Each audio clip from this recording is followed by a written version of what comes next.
মহান আল্লাহ তাআলা কোরআনে হাকিমের ভিতরে নিজেই শুরু দিয়ে বলে দিয়েছেন আলিফ লাম মিম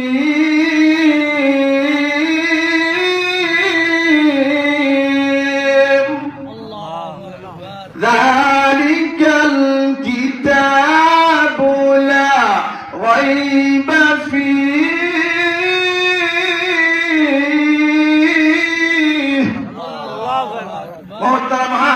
মুসলমান ইমানদার আল্লাহর গোলাম, এটি কেমন তোমাকে কালাম, যেই কালামের শুরু দিয়ে এই কালামের লেখক নিজেই বলে দিয়েছেন যালিকাল কিতাবু লা রাইবা ফীহি।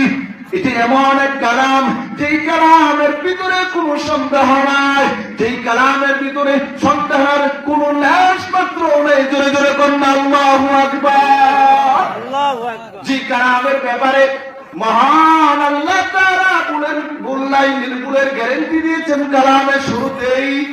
এই কালামটা কেমন দামি, এই কালামের তেলাওয়াত, এই কালামের বিধান মানব জাতির জন্য কেমন উপকারী। সুবহানাল্লাহ বলেন।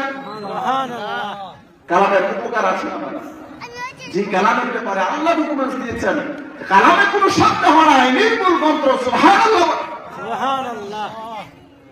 এই কালামটা আসলে এত মজা, আজ আমরা মুসলমান জাতি বুঝি না। বিদুর্মীরাও এই কালামের মর্যাদা, এই কালামের মূল্য, মজা তারাও করে ধারণ করছিল। সুবহানাল্লাহ সুবহানাল্লাহ। কেমন দেখেন, আল্লাহ নবীর একজন আপন চাচা ছিল আবু জাহল। নাম শুনছেন না? শুনছেন না? শুনছি। আল্লাহ নবীর আপন চাচা আবু জাহল, সে মুহাম্মদ সাল্লাল্লাহু আলাইহি ওয়াসাল্লামের কোরআন